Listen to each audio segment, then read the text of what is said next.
Captain John Harrison was drinking his morning coffee when the alert came through. The bridge of the USS Liberty went quiet as the communication officer turned to face him with wide eyes. "Sir, we're getting a signal from outside the solar system. It's not from Earth."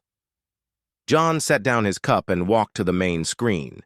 The message was playing on repeat in a language he had never heard before. The sounds were strange, like music mixed with static, but there was a pattern to it.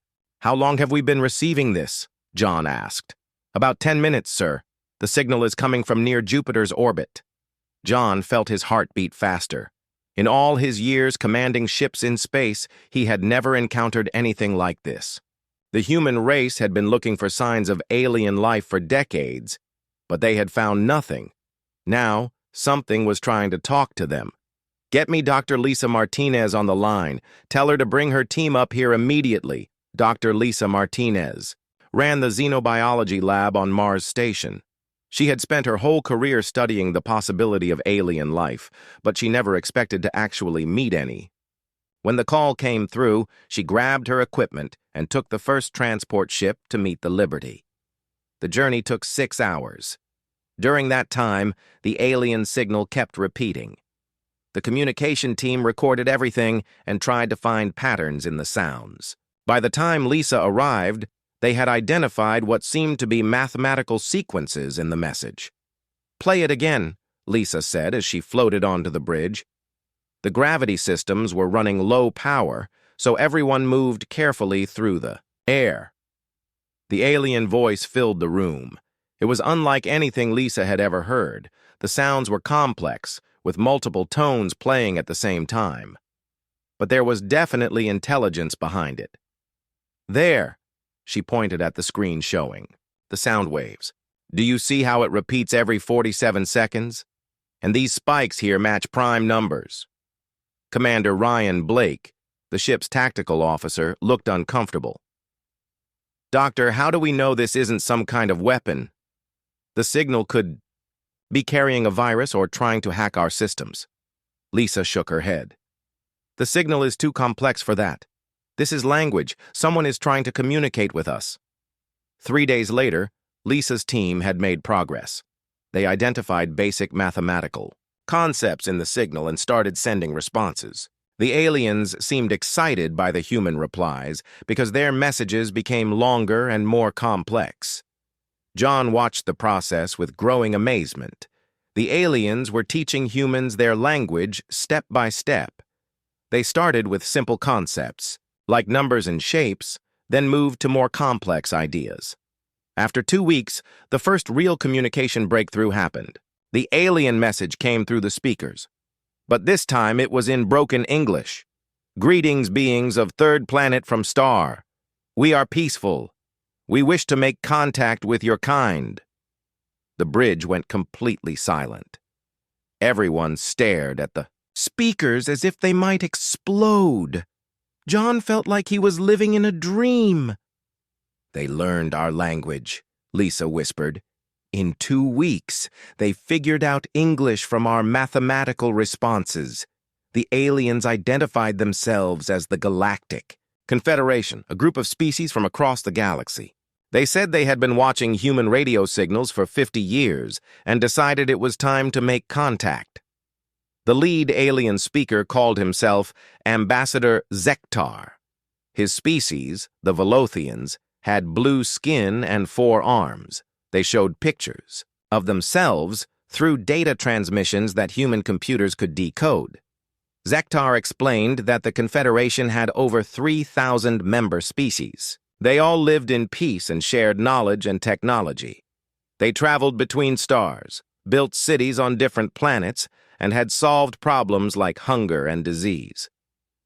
"We invite humanity to join our peaceful alliance," Zektar said through the communication link. "Your species shows great intelligence and adaptability." But there was something in Zektar's voice that worried John. The alien sounded nervous when he talked about human military ships. The Confederation had sent long-range sensors to Earth and seen the human fleets. "We notice your kind builds many weapons," Zektar said carefully. "This is unusual. Most species abandon warfare before they reach the stars. Dr. Paul Chen, Earth's top expert on alien cultures, joined the conversation. He tried to explain human history to the aliens. He talked about Earth's wars, the need for military defense, and how humans competed with each other. The more Paul explained, the more worried Zektar sounded. The Confederation species had never developed weapons like humans had. They solved conflicts through discussion and compromise. The idea of organized warfare was foreign to them. "Your species concerns us," Zektar admitted. "We have never encountered beings who think so much about fighting." John felt frustrated. Humans had spent decades dreaming about meeting aliens, but now it seemed like the aliens were afraid of them.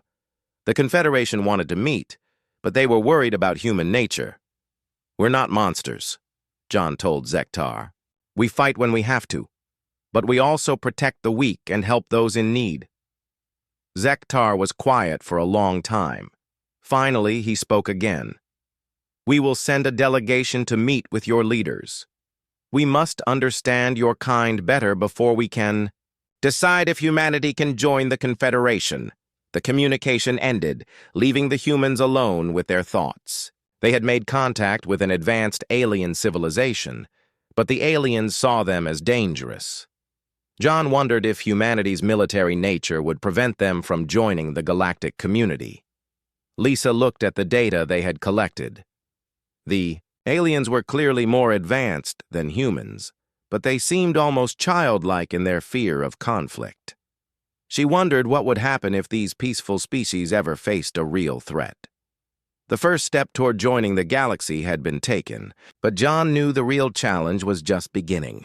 Admiral Kate Sullivan stood on the bridge of the Resolute, watching the tactical display as human ships moved into formation. 43 vessels against hundreds of Devourer machines. The math was simple and brutal, but Kate had learned long ago that wars weren't won by counting ships. "All vessels report ready for combat," announced Lieutenant Commander Jack Peters from the communications station. Kate activated the fleet-wide channel. "This is Admiral Sullivan to all human ships. Today we fight not just for humanity, but for every peaceful species in the galaxy. The Confederation may not understand war, but they understand courage. Show them what that means." The first engagement came sooner than expected. Captain John Harrison led a squadron of 12 fighters against a Devourer scouting force near the Altair system. The alien machines were massive, each one the size of a human cruiser, but they moved slowly and predictably. "Target their weapon." "Systems," John ordered his pilots. "Don't try to destroy them completely. Just disable them and move on." The human fighters darted between the Devourer ships like insects around giants. Their weapons were small compared to the massive alien machines, but they aimed for critical systems and weak points. The Devourers tried to track the fast-moving human ships, but their targeting systems couldn't keep up. Within minutes, the entire scouting force was disabled and drifting helplessly. "Incredible," whispered Dr. Sarah Blake, who was monitoring the battle from the Confederation observation post. She had volunteered to serve as a tactical advisor, using her knowledge of alien technology to help plan attacks. The Confederation observers couldn't believe what they were seeing. The humans were actually winning against machines that had terrified the galaxy for centuries. But the real test came when the main Devourer fleet reached the core systems. Admiral Kate Sullivan positioned her ships in a defensive line around the planet Xanthera, home to 50 million Confederation citizens. The Devourers arrived in overwhelming force. Over 200 massive ships emerged from hyperspace and began moving toward the planet. Kate's 43 ships looked pathetically small in comparison. "Admiral, we're receiving a transmission from the Devourer fleet," reported the communications. "Officer, put it through." The voice that came through the speakers was cold and mechanical. "Organic vessels, withdraw immediately or be destroyed. This system will be harvested." Kate smiled grimly. "This is Admiral Sullivan of the human fleet. We respectfully decline your suggestion." The battle began immediately. The Devourers fired massive energy beams that could vaporize a ship in seconds, but the human vessels moved in patterns the machines couldn't predict, using evasive maneuvers and coordinated attacks.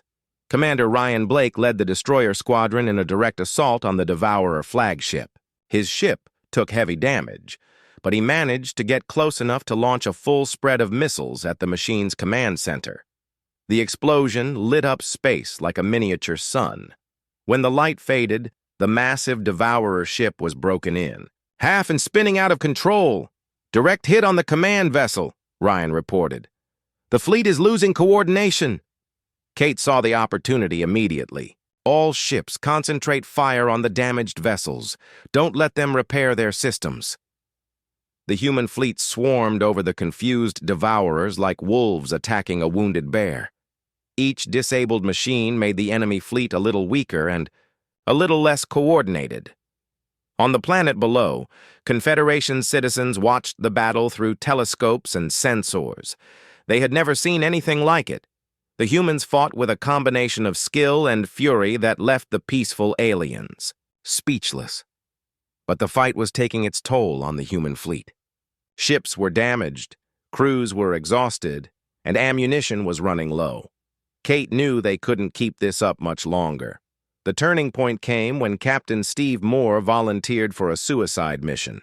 His ship, the Defiant, had taken critical damage and was losing life support. "Admiral, my ship is finished anyway," Steve reported calmly. "Permission to make one final attack run." Kate felt her heart clench, but she knew Steve was right. "Permission granted, Captain. Make it count." Steve turned his dying ship toward the largest remaining Devourer vessel. He pushed the engines beyond their safety limits and aimed directly for the machine's central power core. The Confederation observers watched in horror as the human ship accelerated toward certain destruction. This kind of deliberate self-sacrifice was completely alien to their peaceful nature. "He's going to die," whispered Ambassador Zektar. "Why would he do that?" Dr. Paul Chen answered quietly. "Because sometimes one life can save millions." The Defiant struck the Devourer ship at full speed. The resulting explosion destroyed both vessels and sent shockwaves through the enemy fleet. The loss of their largest ship broke the Devourer's formation and sent them into confused retreat. The human fleet pursued the fleeing machines, picking off stragglers and damaged vessels. By the end of the day, over half the Devourer invasion force had been destroyed or disabled, but the victory came at a terrible cost.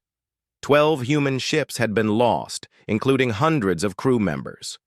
The survivors were wounded, exhausted, and grief-stricken. Kate addressed her remaining fleet as they regrouped near Zenthara. "We've bought the Confederation time, but this isn't over. The Devourers will send more ships.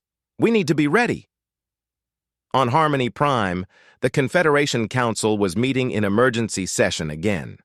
But this time, the mood was different. Instead of panic, there was awe and gratitude. "The humans saved 50 million lives today," reported Counselor Vex. "Their sacrifice protected an entire world." Ambassador Zektar stood before the assembly. "We misjudged humanity. We saw their capacity for violence and called it dangerous.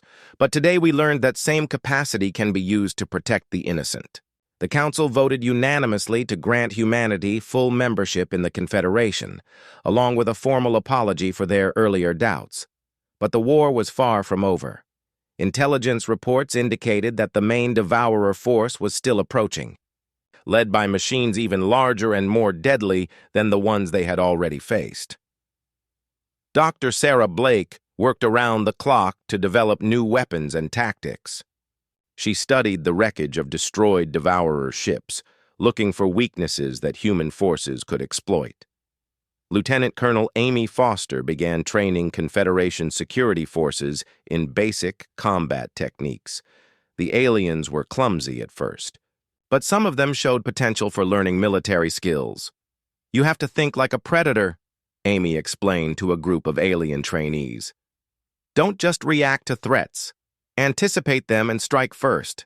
The concept was difficult for peaceful species to grasp, but desperation made them willing to learn.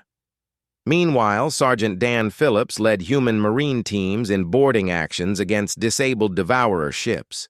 The machines had never faced infantry before, and they struggled to deal with humans fighting inside their own vessels. "These things are tough, but they're not smart," Dan reported after clearing a devourer ship. "They follow simple programs. If you can disrupt their routines, they become confused and vulnerable." The intelligence gathered from these missions proved invaluable for planning future attacks. As word of the human victory spread throughout Confederation space, more species began to reconsider their pacifist philosophies. The galaxy was learning that sometimes violence was necessary to preserve peace. But the real test was still coming. Long-range sensors detected a massive devourer fleet approaching the core systems. This force was 3 times larger than the one the humans had just defeated. Kate looked at her tactical displays and felt the weight of responsibility settling on her shoulders. Humanity had proven they could fight, but could they win a war against impossible odds? The answer would come soon enough. The emergency signal reached Confederation space at 0347 hours, Galactic Standard Time.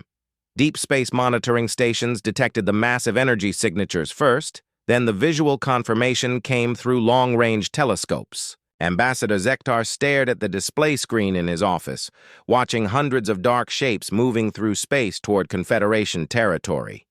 "How many ships?" he asked the technician operating the sensors. "We count at least 400 vessels, sir. Possibly more. They're big, much larger than any Confederation ship." Zektar felt his blue skin turn pale. He recognized those ship designs from ancient historical records. The Devourers had returned after 1,000 years of silence. The Devourers were not a natural species. They were machines, built by some long-dead civilization for purposes no one remembered. They consumed entire star systems, stripping planets, bare and using the raw materials to build more ships. The last time they had appeared in this part of the galaxy, 12 Confederation worlds had been completely destroyed.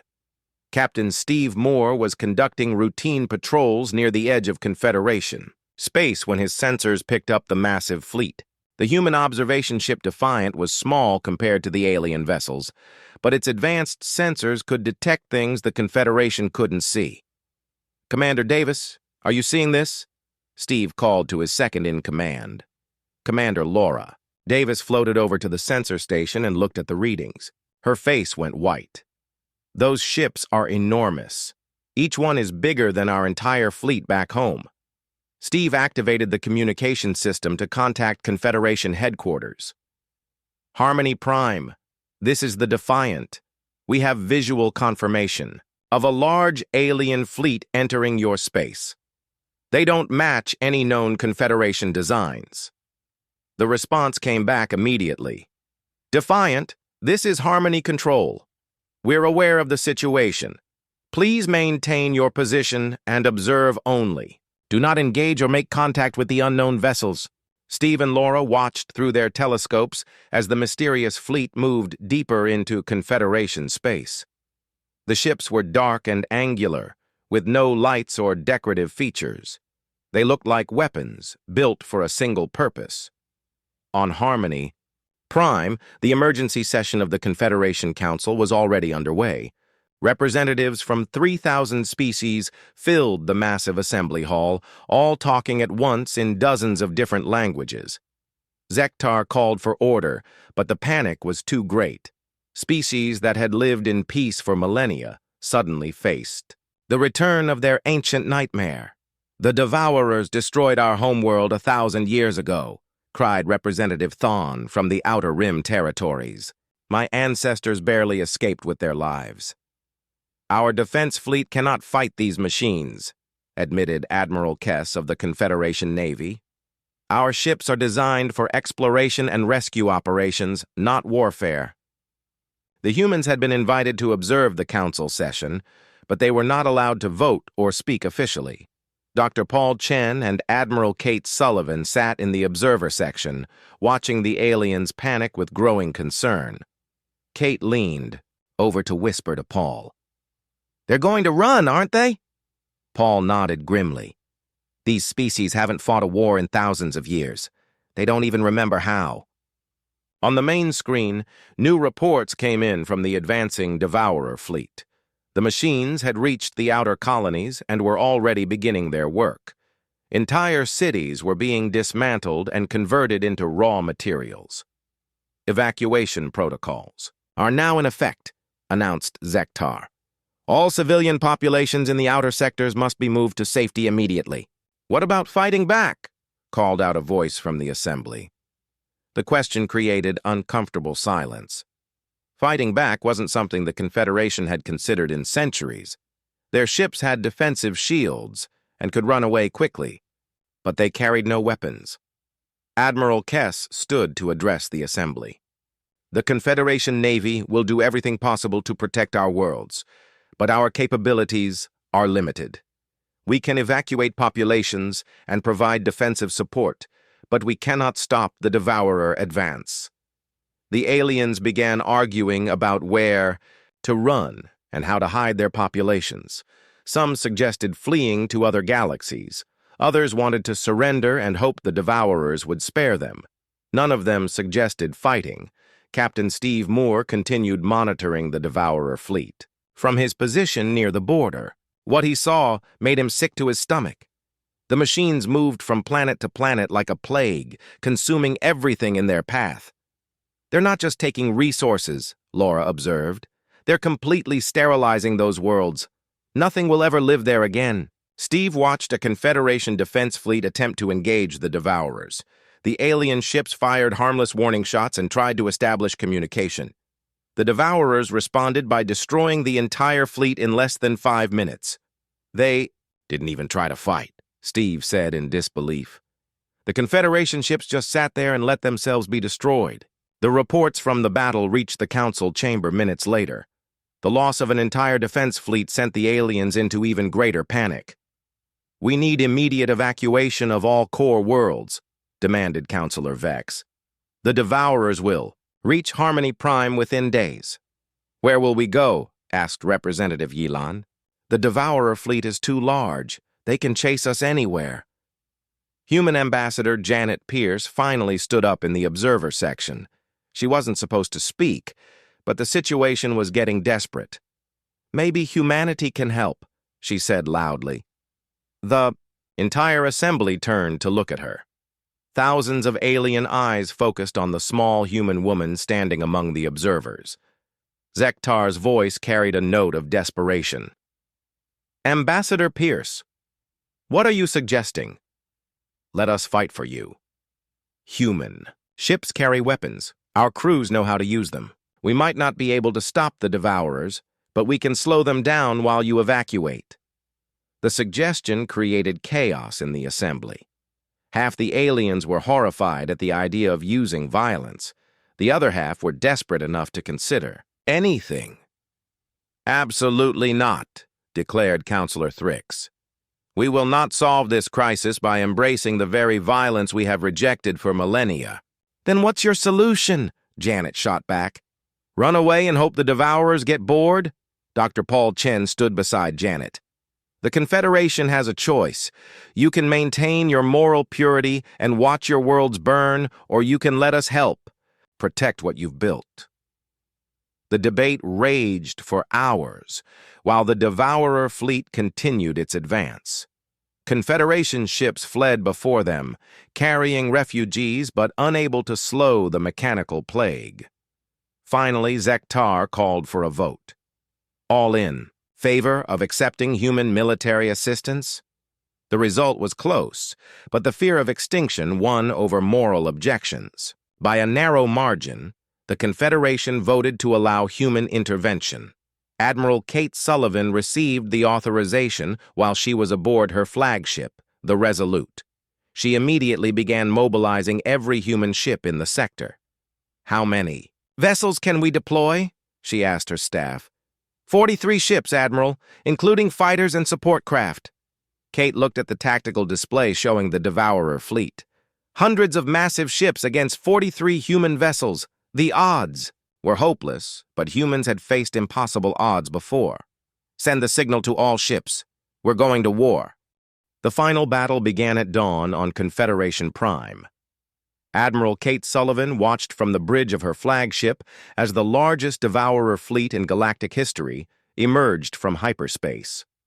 Over 600 massive ships blotted out the stars, their dark hulls reflecting no light.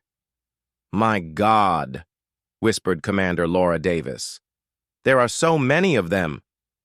Kate's remaining fleet had grown to 68 ships after reinforcements arrived from Earth, but they were still outnumbered 10-1. Behind them, Confederation Prime held 40 billion citizens from a dozen different species. "All ships, this is Admiral Sullivan," Kate announced on the fleet channel. "Today, we make our stand, not just for humanity, but for every peaceful soul in the galaxy who cannot fight for themselves." General Alex Turner coordinated the defense from the planet's surface. He had spent weeks preparing the ground forces, training both human Marines and volunteer alien defenders in urban combat techniques.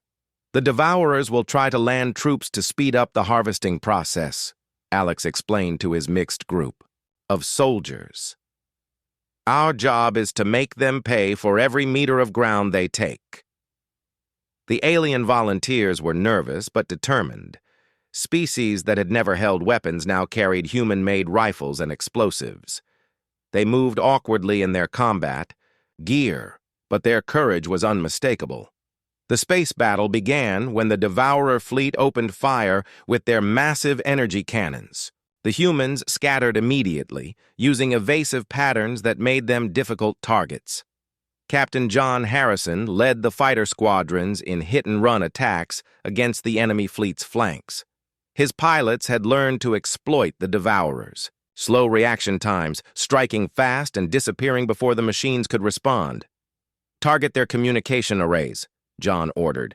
"If we can blind them, they can't coordinate their attacks."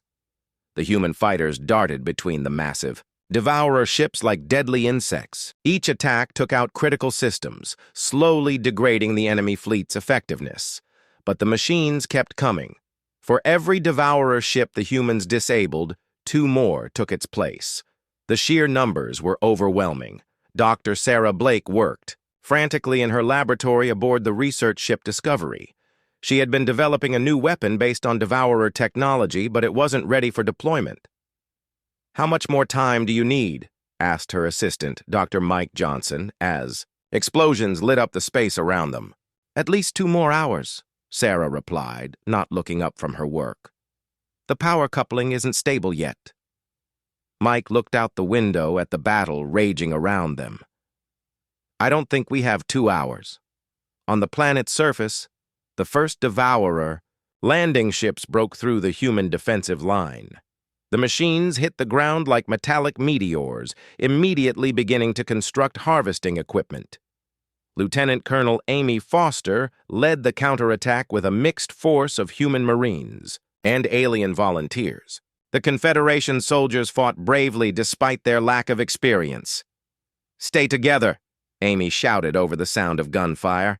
"Don't let them separate us." The urban fighting was brutal. The Devourers were heavily armored and difficult to destroy, but they moved slowly through the city streets. The human tactics of ambush and retreat began to work. A young Xantharian soldier named Crix fired his rifle at a Devourer machine until his ammunition ran out, then threw grenades until those were gone too. When the machine kept advancing, he picked up a damaged human plasma cutter and attacked it directly. "For my children!" Crix screamed as he cut through the machine's armor plating. Amy watched in amazement as the peaceful alien discovered his own capacity for violence in defense of his family. The space battle reached its climax when the Devourer command ship, a massive vessel the size of a small moon, moved toward Confederation Prime. Its weapons could sterilize the entire planet in minutes. Kate realized that conventional tactics wouldn't work against something that large. She needed a new approach, "All ships, form up on my position," she ordered. "We're going to ram that thing." "Admiral, that's suicide," protested Commander Ryan Blake. "Maybe," Kate admitted, "but it's also the only way to stop them from destroying the planet." The human fleet formed a spearhead formation with Kate's flagship at the point. They accelerated directly toward the massive command ship, firing everything they had. The Devourers concentrated all their firepower on the approaching human fleet. Ships exploded all around Kate, but the survivors kept coming. Just as it seemed like the entire human fleet would be destroyed, Dr. Sarah Blake's voice came over the communication system. "Admiral, I've got the new weapon online. It's an electromagnetic pulse designed specifically to disrupt Devourer control systems." "Will it work on something that big?" Kate asked. "Only one way to find out." Sarah activated her weapon just as the human fleet reached the Devourer command ship. The pulse waves spread outward like ripples on water, washing over the massive machine. For a moment, nothing happened. Then the command ship's lights began to flicker and die. Its weapons stopped firing. Its engines shut down. "Direct hit," Sarah reported. "The command ship is completely disabled." But the pulse had an unexpected effect. Without commands from their leader, the entire Devourer fleet began to shut down. The machines were more connected than anyone had realized. Disabling their central command had paralyzed the entire invasion force. Captain Steve Moore, who had survived his earlier near-death experience, led the final assault on the drifting Devourer ships. Human boarding parties swarmed over the disabled machines, destroying their control systems and ensuring they could never reactivate. On the planet's surface, the Devourer ground forces simply stopped moving. The machines stood frozen in place. Like statues, their central programming severed. Sergeant Dan Phillips walked up to one of the motionless machines and tapped it with his rifle. "Anyone home?" The machine didn't respond. The invasion was over. The aftermath of the battle left everyone changed. The humans had lost 23 ships and over 1,000 crew members, but they had saved the galaxy from an ancient threat, R. Importantly, they had shown the Confederation that violence could be used for noble purposes. Ambassador Zektar found Kate in the medical bay where she was visiting wounded crew members. His blue skin showed signs of stress, but his eyes held newfound respect. "Admiral Sullivan, the Confederation Council has voted to offer humanity a permanent leadership role in galactic defense. We realize now that our peaceful evolution left us vulnerable to threats we couldn't even imagine." Kate looked up from the bedside of a wounded pilot. "We're honored by the offer, but we need to be clear about something. Humans don't fight because we enjoy it. We fight because someone has to." "We understand that now," Zektar replied. "Your species has shown us that strength and morality can exist together." Dr. Lisa Martinez arrived from Earth to help establish the new Human Defense Corps. Working with alien scientists, she began developing training programs to teach peaceful species basic self-defense. "The goal isn't to turn everyone into warriors," Lisa explained to a gathering of Confederation leaders. "It's to give peaceful civilizations the tools they need to protect themselves." Lieutenant Colonel Amy Foster took charge of the military training programs. She was amazed by how quickly some alien species adapted to combat techniques once they understood the need. "The Aquarians are naturally good at underwater warfare," Amy reported to Kate, "and the crystalline species can coordinate group tactics better than any human unit I've seen." The war had revealed hidden strengths in species that had considered themselves purely peaceful. Dr. Paul Chen documented the cultural changes happening throughout Confederation space. Species that had abandoned their warrior traditions thousands of years ago began rediscovering ancient military knowledge. "It's not that they're becoming violent," Paul noted in his reports. "They're learning that the capacity for violence can coexist with a commitment to peace." The galaxy established new defensive protocols based on human military doctrine. Early warning systems, rapid response fleets, and coordinated defense strategies became standard throughout Confederation space. Captain John Harrison was promoted to Admiral and given command of the new Galactic Defense Force. His first task was training alien pilots in advanced combat techniques. "The key is thinking 3 moves ahead," John explained to a class of mixed-species pilots.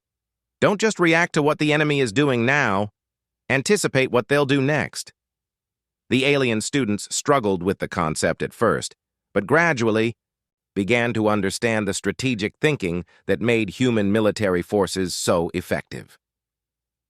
The final ceremony took place on Harmony Prime, where representatives from every Confederation species gathered to honor the human sacrifice. A memorial was built listing the names of every human who had died protecting alien worlds. John Carter stood in the massive hall of the Galactic Council.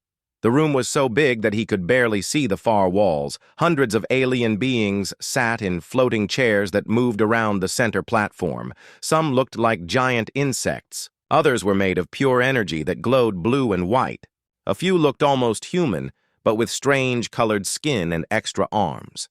Carter had been Earth's voice in this place for 5 long years. Every day felt like a fight. The aliens treated humans like children who did not understand the real world. They smiled with their strange faces and spoke in soft voices, but their words cut deep.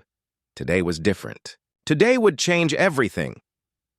"The vote will now begin," announced Zexatar, the tall gray alien who led the council. His voice echoed through the hall like thunder. "All in favor of Resolution 2847, raise your voting crystals." Carter's hands shook as he watched. Resolution 2847 would stop humans from building new colonies in 12 star systems. These were empty systems with no life, but the council said humans were moving too fast. They said humans were too violent and needed to be controlled. At the same time, the resolution gave those same systems to the Zephyrian Empire. The Zephyrians already controlled 50 star systems. They did not need more, but they would get them anyway. One by one, the aliens raised their crystals. The blue light filled the room as hundreds of votes were cast. Carter counted them in his head. His heart sank with each new light. Captain Lisa Morgan sat in the viewing area above.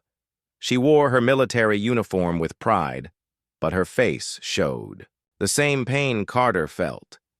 She had fought in 3 wars to protect Council worlds from pirates and invaders. Her ships had saved millions of alien lives. None of that mattered now. "Earth votes no," Carter said when his turn came.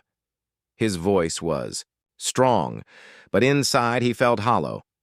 Only 2 other species voted with Earth. The Mantari were a small insect race that barely had 5 worlds. The Keth were even smaller with just 3 mining colonies. Everyone else voted yes. "Resolution 2847 passes," Zextar announced. 847 votes in favor, 3 against.